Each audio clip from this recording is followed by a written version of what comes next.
Good morning. My name is Julie Wary. I'm serving as the interim chief probation officer with today's Community Correction Partnership meeting. The date is May 29, 2025. Clerk, can you call roll and establish a quorum, please? Yes, Madam Clerk. Good morning. Members Benson, I'll turn it back on. Here. Sullivan, Here. Brookins, Lutz, Here. Miller, Here. Kathari, Here. Moore, Here. Jones, Here. Triplett, Here. Walker, Here. Washburn, Here. Lacey, and Chair Weary. Here. You have a quorum with the members present. Thank you. If everyone will please stand and join me in the Pledge of Allegiance.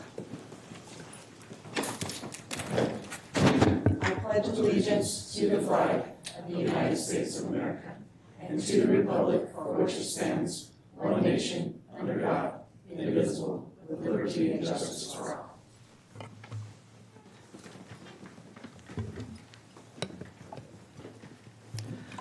Clerk, if you could read the Metro Cable 14 opening statement and meeting announcement, please. Yes, Madam Clerk. This meeting of the Community Corrections Partnership is live and recorded with closed captioning.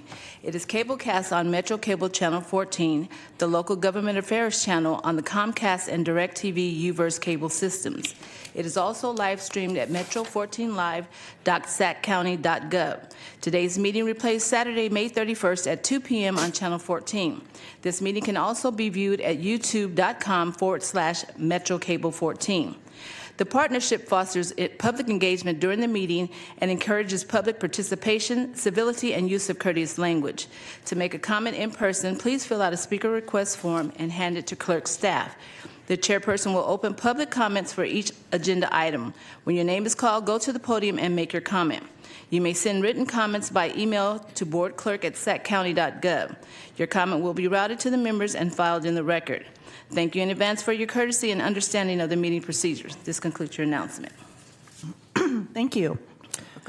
So this morning, we have a few guests here to provide a presentation on Prop 47. So thank you very much for being here today. We also have a couple action items on our agenda items listed here. With that, we will go ahead and get started. Chair, will you, Clerk, will you read item 1 into the record, please? Yes, for item number 1, you'll be acting as the Prop 47 Local Advisory Committee. It's the discussion of Prop 47 grant progress. Laura Foster.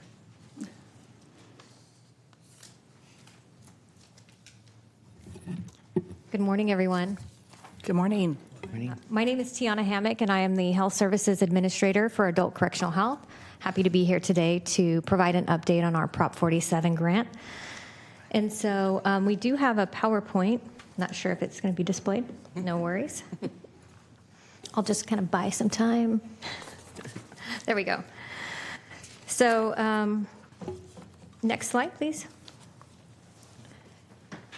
I believe this is the second time we have. Do we have this with us? This way. Great.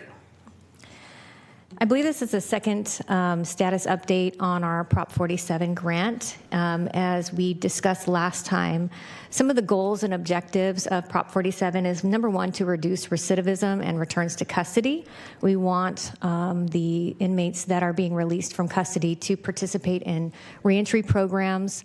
We want to strengthen relationships between service providers for all of the pre-release and post-release services that we want to offer. Ultimately, it's to reduce homelessness for program participants. That's our primary focus. And so with that, we want to increase rehousing for people exiting jail and reduce unemployment for program participants. And third is to increase access to participation in our mental health and substance use treatment services programs by increasing access to residential drug and alcohol treatment and expanding mentorship programs for justice-involved individuals for both mental health and alcohol and drug treatment services. So we've been busy. It's been, we roll out officially on July 1st, so we have a lot of preparation that's been in place for over these last couple of months, but primarily We've identified the service gaps. What is it that we really need to put our focus on with this grant? And so we created a system map identifying the opportunities. We've developed program definitions. What is it that we're actually trying to do with reentry? Who are our program participants? What types of assessment tools do we need to make this program successful? Also leveraging partnerships and funding sources by creating relationships with either established community-based organizations or new relationships. And we've hired program staff. We can't do this without new staff. So we have brought on human services program planner, ASOs, and also leveraged our CalAIM position since we are delaying the start for CalAIM. Selecting community-based organizations is primary. And so with that, we want to make sure that we've established shelter beds, which we'll go into a little bit more later. What are the care management services that we're going to be offering? Client assistance funds, legal services, and rehousing stabilization. And with that, we need to make sure that we're appropriately collecting data and our evaluation framework in order to report back on this grant to make sure that we are showing that we're meeting our goals and objectives, and establishing a workflow. Right, that's one of the primary things. This is a new process inside of the jail. The jail is already very extremely busy, and so how are we going to be able to implement this successfully for people to be connected before they're actually released? We'll go into the workflow in a moment. And then our county partners with the public defenders and the conflict defenders, we have ongoing meetings to establish the procedures because we have shared clients. And so we want to make sure that we are not duplicating efforts, but actually, enhancing our efforts there.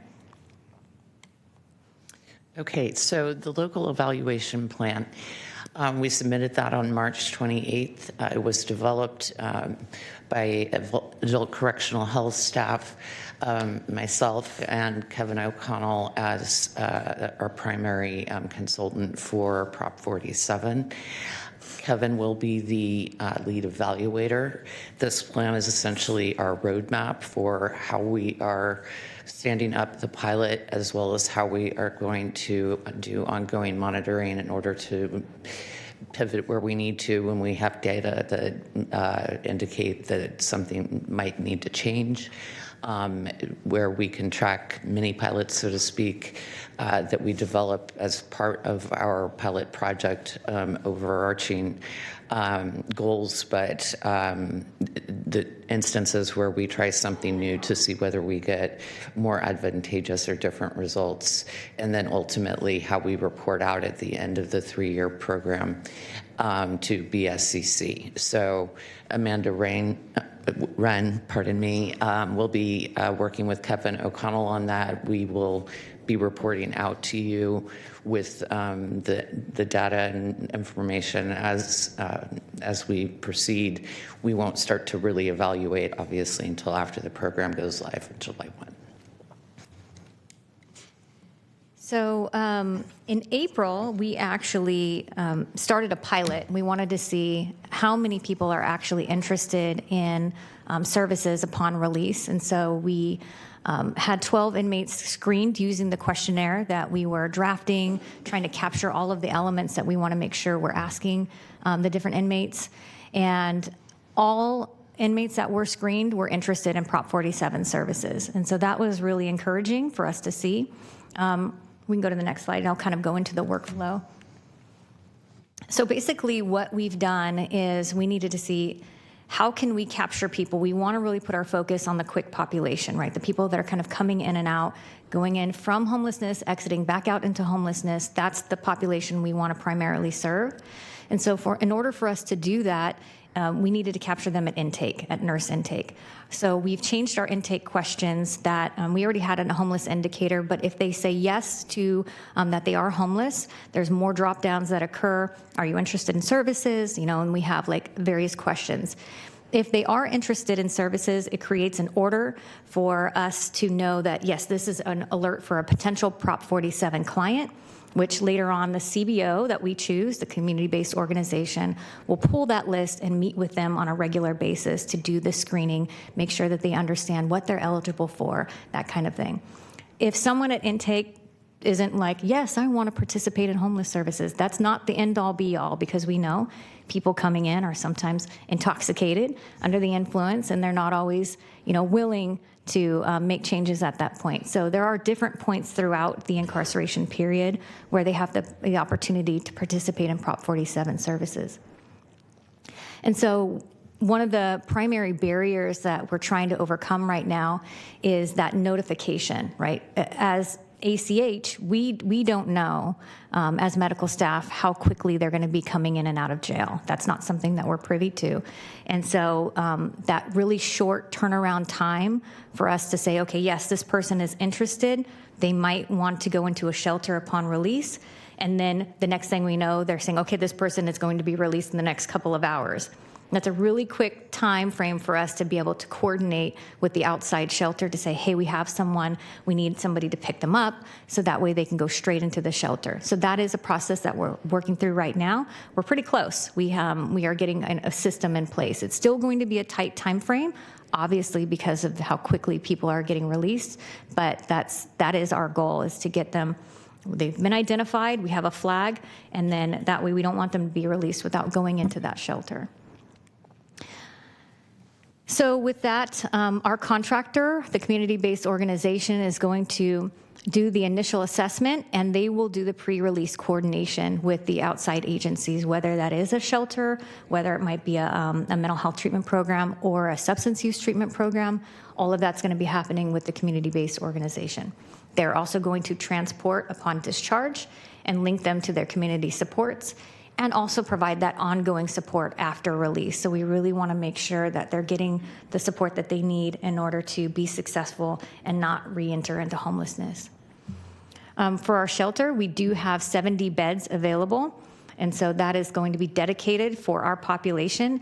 And the great news is that they're going to be able to admit people 24/7. So if somebody's released at 2 o'clock in the morning, and they've already expressed interest that they want to go into a shelter, we can get them into a shelter at 2 o'clock in the morning.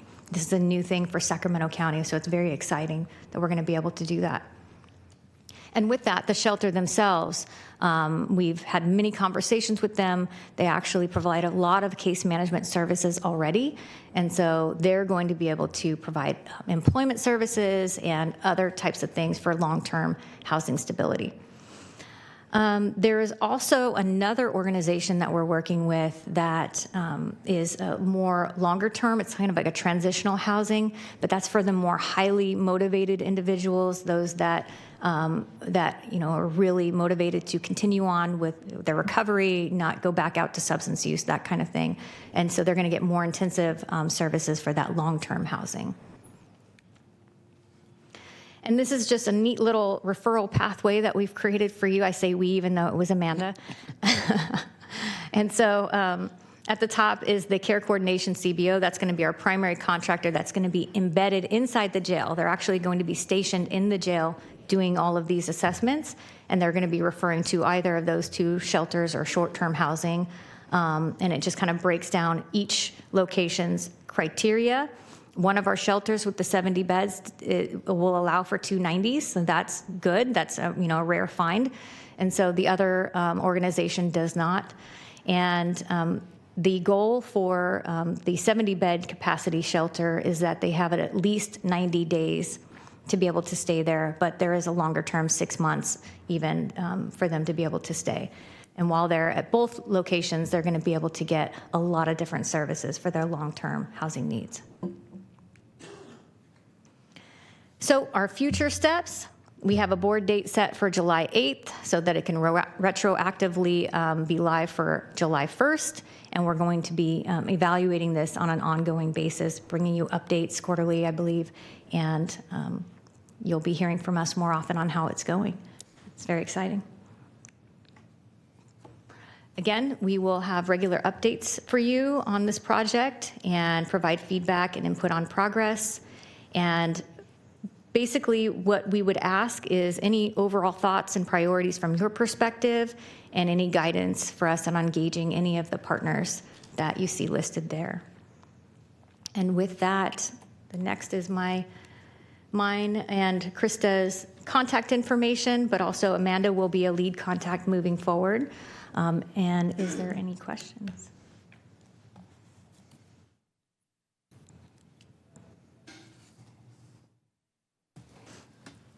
No. Mr. Triplett. Thank you. Good morning. So many of us were here for Eric Jones' presentation on May's consent, and we heard some of the complaints from some of the law enforcement about the increased time that it takes to book.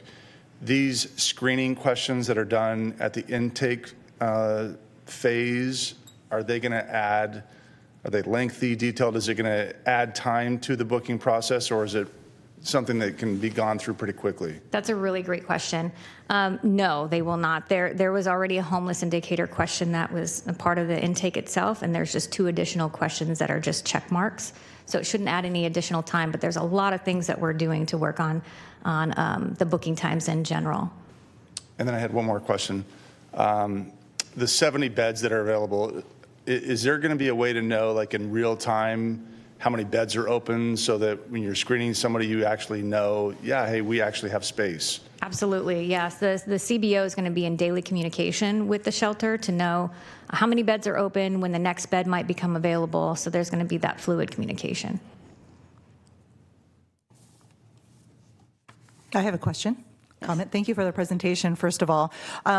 Specifically from probation's perspective, I think some of the challenges we have are the individuals that leave from custody and fail to report to our department. So what I'm identifying here is potentially a gap in services where we can bridge that, hopefully with the CBO that could perhaps, who is identifying where these individuals are going to one of the shelter beds, locations that they can perhaps maybe contact the probation intake department, the intake, so that we can then use our mobile outreach vehicles to actually go to those the locations, because we know that transportation is a barrier for many of our individuals that might be on probation.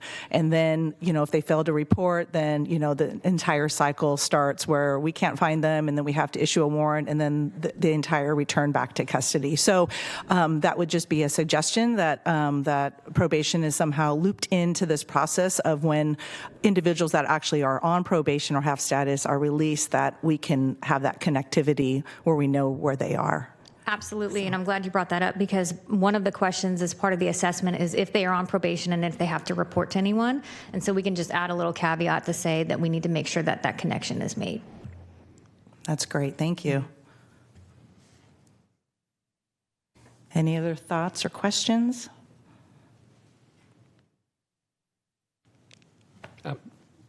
Wait, Madam Chair, sorry. I didn't know if you saw my request. I didn't. Thanks, Mr. Lutz. Go ahead. First of all, I really love that idea, especially with the shelter beds, if we're able to coordinate more closely with probation to actually get the mobile van out there. I think that makes absolute sense. We're trying to bring as many services into the shelter environment as we can. Again, we want to set the individuals up for success when they come into the program. So thank you for that suggestion.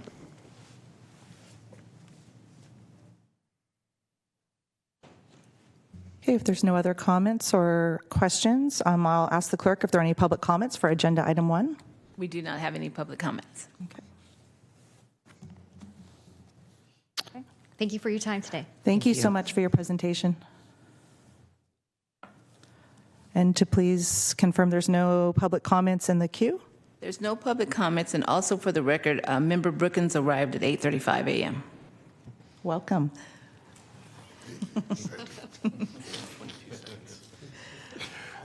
Yeah.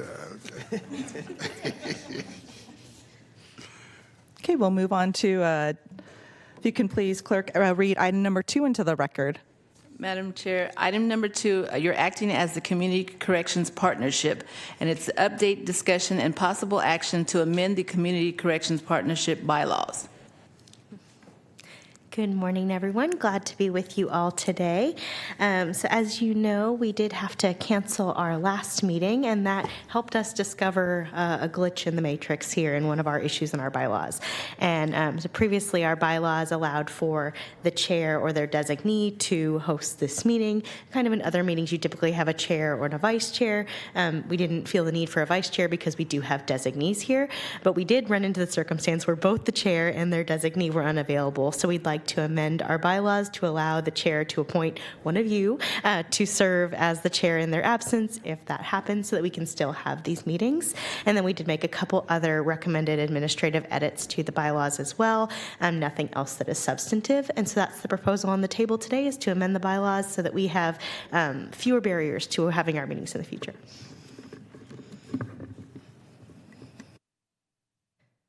I will be looking for a first and a second on that one, if that's a motion that the commission would support. Scott Triplett, I'd move to amend the bylaws as indicated. Kelly Sullivan, I second. It's been moved and second. Members Benson, Yes. Sullivan, Yes. Brookins, Yes. Lutz, Yes. Kathari, Yes. Jones, Yes. Triplett, Yes. Walker, Yes. and Chair Weary. Yes. Your motion passes unanimously. Thank you. Clerk, if are there any public comments for agenda item number 2? We do not have any public comments for item number 2. And there are no comments in the queue as well, correct? No. Okay, thank you. Okay, clerk, if you could read item number 3 into the record. Item number 3 is update from Community Corrections Partnership Advisory Board. Good morning again. So on behalf of the Community Corrections Partnership Advisory Board, as a reminder, they are the body that meets monthly. Earlier today you saw Brad Washburn. He's a community member on that body. He pops in here for the Prop 47 part of the agenda, as well as Tamara Lacey, who couldn't be here today. But that's how we have that switch. So thank you all for the trading of the hats that we did when we moved from Prop 47 to CCP. So just a couple quick updates from the CCP AB. They've been hard at work starting on the AB 109 Plan 2025 update that will come back to you in October for your vote. And of course, you'll see it before then in August as well, the draft version. We've been getting some presentations. We received presentations, 2 presentations from the Sheriff's Office, one on their reentry programs and one on their alternative sentencing programs. We also received a presentation from Probation on adult day reporting centers, as those 3 areas are heavily funded by AB 109. And so the the advisory board was able to ask a lot of questions and get more information so that we can really fill out and fix up our descriptions that are in our AB 109 plan, and also give some things for those bodies to consider. Another thing that happened with this group is that they have formed a standing committee for community engagement. They will be meeting quarterly, and that begins next week. June 5th is the first meeting of that body, and that group consists just of the 4 community members who are on the CCPAB, and that those meetings go beyond just AB 109, because something we often hear in this room is we get people who come to these meetings and they care about a lot of things related to community corrections, but it's not specific to the AB 109 plan and that work that we do. And that's a lot of what our work here and the advisory body is focused on.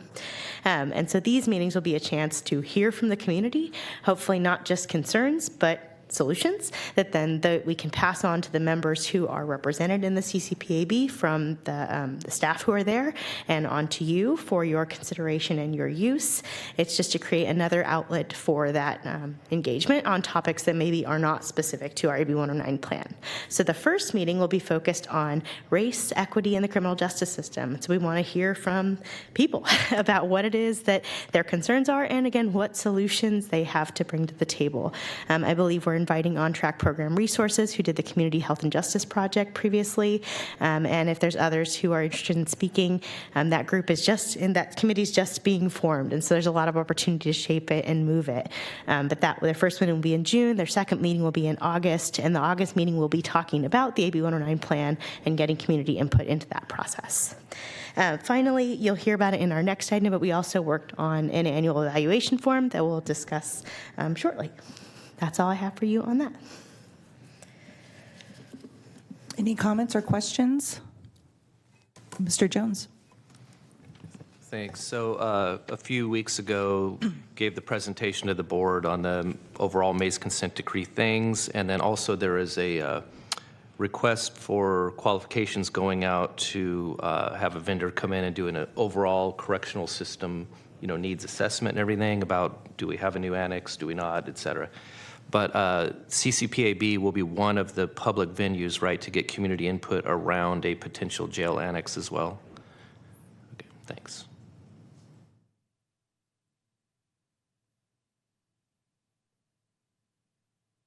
Okay, any other comments, questions? Okay. Clerk, are there any public comments for agenda item number 3? We do not have any public comments in person or online for item number 3. Thank you. Clerk, will you read item number 4 into the record? Yes, Madam Clerk, item number 4 is discussion and possible action to approve the annual evaluation framework for AB 109 funded programs and services. So back to this annual evaluation framework that I just briefly mentioned. So a little history here and a reminder. So last year's AB 109 2024 update was the first time that this body introduced some reporting requirements for those agencies beyond just your quarterly claims, saying this is the number that I would like to be reimbursed for, right? And so there were 2 pieces to that puzzle. One was quarterly. There's some information that agencies have to provide, and they've been doing a great job of providing that information, but it sort of gives snapshot data of like, oh, here's how many people were admitted to this program in this quarter. But it doesn't allow for kind of a greater overview of, is this program successful? And by how are we measuring that success? And so then one of the other pieces of this puzzle was to create an annual evaluation framework. And this annual evaluation gives the agencies the chance to help us tell that story better and also have more information that you include in our AB 109 plan update.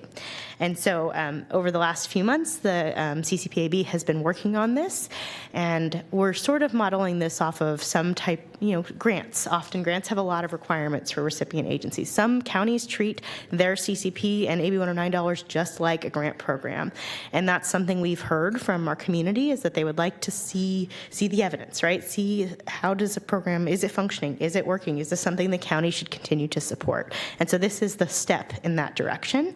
And so there is I believe it's a 9-category framework that you do have in your materials today, but it goes over a variety of different sections, asking for an overview of the program. What are the inputs and resources into it? What are the different metrics that are used, from process metrics, output metrics, outcome metrics? Is there any participant feedback that can be shared? Is there any equity and inclusion analysis, if that's being done? What are the challenges and barriers to implementing this program, and what are the recommendations and improvements? And so the thought behind this is that this is our test year for this as we continue to refine these year after year. But I would partner with the agencies who receive funding to build this evaluation.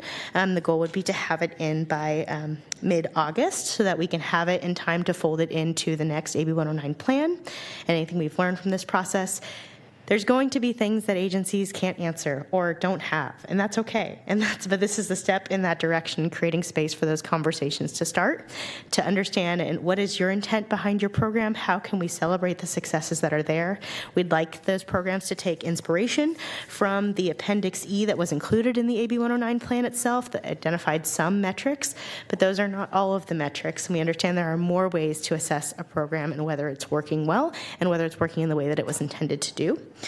So that is what's before you today, is to start that evaluation framework. If it's approved by all of you, this would then go into the hands of those programs and services, and I would start working with them to get those evaluations done by mid-August, to the extent that they can fill them out the best they can with our collaboration here. And then the other thing is that we would just ask for one per program category. So, for example, mental health diversion and collaborative courts requires a lot of partnerships here. The court is involved, even though they're not a recipient agency of funding, but the public defender does receive funding for that, and the district attorney's office receives funding for that. So we'd be looking to do one evaluation that reflects all of the input from those programs, so we don't see 3 different versions of this type of service and what the challenges are. We want to fold it all together, make sure that it's including all those different perspectives, and recognizing that that's a challenge. And so that is one of the pieces that we would be going towards, just to make sure we're not displaying the record of a program in 3 different ways. And then where can we find agreement, and then where do we not have agreement, and let's work through those things as well. Other programs are simpler. Sheriff's Office reentry, it's all them, so that's a little bit easier. And some programs just have more metrics and evaluation tools that they're using now. Others don't. That's okay. We just want to know where you are now to where we can help you get to, because we're very fortunate that we're not at the place yet where the county is needing to cut back on the AB 109 funded services that are currently supported. That may not be the case in the future, and we need to give the decision makers the information that they need to make those difficult decisions if and when that time comes. So that's the idea behind this, and we're hoping that you are supportive of the framework as presented, but we welcome any input and feedback as well. I have a question.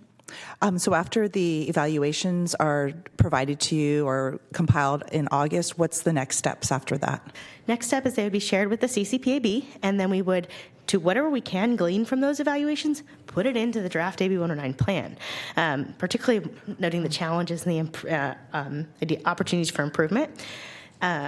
What the hope is that when that is shared with you, it's shared with you before you're making your prioritization decisions. And so you're able to use the information in that evaluation as you choose which of these programs to prioritize. Again, nothing is being cut, nothing is being recommended to be cut, but we do have an order that we create a prioritization in the event that things change, or that we get an opportunity, there's more money on the table, right? So that is the intent behind it, is that it's shared with you, it's shared with the CCPAB, so that you have that information. It will be publicly available as well, but that's the intent. And it's not, again, used to make any decisions except to inform your prioritization. And then the plan is submitted in December, is that correct? So it will be to you for approval in October, then it goes to the Board of Supervisors in November and goes to the BSCC in December. Wonderful, thank you. Any comments, questions? Yes, Ms. Katari. Thank you. Thanks, Laura. This is great, actually. I'm looking forward to the data. You described when multiple agencies are funded for the same program. Is the intent that each of them would submit to you their reports and you would roll that all together, or are you asking agencies to work together to kind of have a specific report that comes in as one? I'll be looking for a point person for each of those programs and services. Mental health diversion and collaborative course is going to be the one where we have a little bit of determination to be made about who's going to take the lead on that. And then the agency would be responsible for making sure they're connecting with those other partners that are involved before submitting it. So I would prefer a single submission, but again, I'm there to walk it through with you every step of the way. And for some of those more complex cases, happy to sit and facilitate some meetings, do whatever we need to do to get this over the line.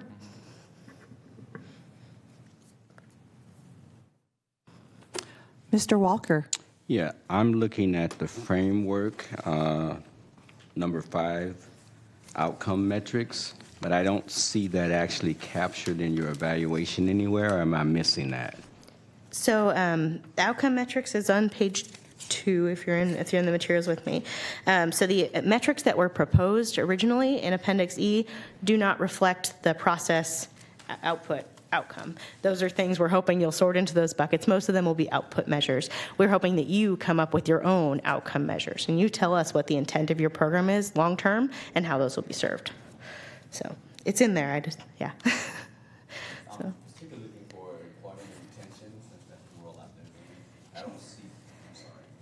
I don't see that in the actual evaluation. So the only thing you have is the framework. Then you have the Appendix E, which is the suggested list of metrics. So the framework is the evaluation. It would be basically a template version of this that would be filled out. And those examples are things that may or may not apply to your program. There may be more things. If employment is related to your program and service, we would love to see things about employment placements. If that doesn't apply to you, it wouldn't apply to you.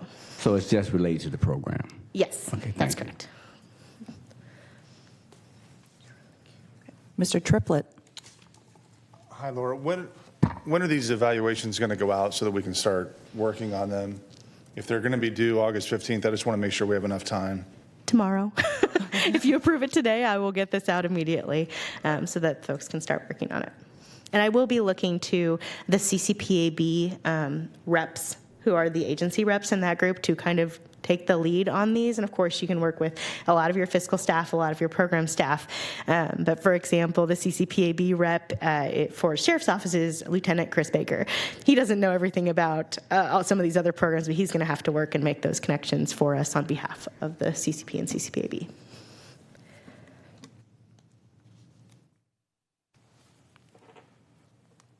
Any other comments, discussion points? No? Clerk, if there are any public comments for this agenda item? We have no public comments. Okay. Can I call for a motion?